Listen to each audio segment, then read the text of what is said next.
પ્રાથમિક શાળા દાહોદ શહેરના હાર્દસમા સિદ્ધરાજ જયસિંહ ચાબ તળાવનું પ્રવાસનું આયોજન કરવામાં આવ્યું।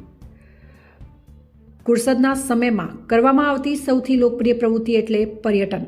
બાળકોના મનોરંજન માટે થતી પ્રવૃત્તિ એટલે પર્યવટન। બાળ કેન્દ્રીય શૈક્ષણિક પ્રવૃત્તિનો ભાગ એટલે પર્યટન। એકબીજાને લાગણીથી જોડતી સાંકળ એટલે પર્યટન। માળવા, જાણવા અને અનુભવ પૂરો પાડવાની પ્રવૃત્તિ એટલે પર્યટન। તારીખ 14/2/2024 બુધવારના રોજ પહાડ પગાર કેન્દ્ર પ્રાથમિક શાળાના આચાર્ય ભૂપતભાઈ અને કર્તવ્યનિષ્ઠ શિક્ષકો અને બાળદેવોના સહયોગથી એક દિવસીય શૈક્ષણિક પર્યટનનું આયોજન કરવામાં આવ્યું હતું, જેમાં 103 બાળકો અને 10 શિક્ષકો સાથે મળીને સવારે 9 વાગે શાળાએથી નીકળી બાળકોને સમગ્ર દાહોદ શહેરના હાર્દસમા સિદ્ધરાજ જયસિંહ ચાપ તળાવ દાહોદ પહોંચ્યા હતા અને દાહોદ તાલુકાના ધારાસભ્ય કનૈયાલાલ કિશોરીએ બાળકોની એન્ટ્રી ફ્રી અંકે ₹1000 આપી હતી।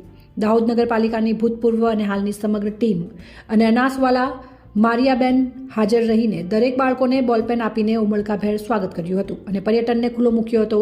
બાળકોને 10:30 વાગે સમોસા અને કચોરીનો નાસ્તો આપવામાં આવ્યો હતો અને નાસ્તો કરીને છાપ તળાવની મુલાકાત અર્થે રવાના થયા હતા, જેમાં જોગિંગ ટ્રેક, બાજુમાં પગપાળા ચાલવા માટે પાકા રસ્તા, cycle track, landscape tree avenue, garden અને ગ્રીન સ્પેસ, રૂફટોપ સોલાર અને દરેક દિવાલોની પેઇન્ટિંગની કલા સહિતની તળાવનું અવલોકન કર્યું હતું।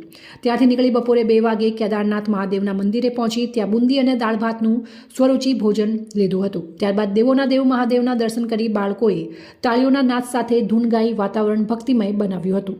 ત્યારબાદ ત્યાંથી કાળી ડેમ જઈને ડેમનું અવલોકન કરી સાંજે 5 કલાકે નીકળીને 6 વાગે શાળાએ પહોંચ્યા હતા અને આખો દિવસ ખેલકૂદ, મનોરંજન, આનંદ ઉલ્લાસ સાથે વિતાવીને યાદગાર બનાવ્યું હતું। રમેશ તેમાં, દાહોદ જિલ્લા બ્યુરો ચીફ।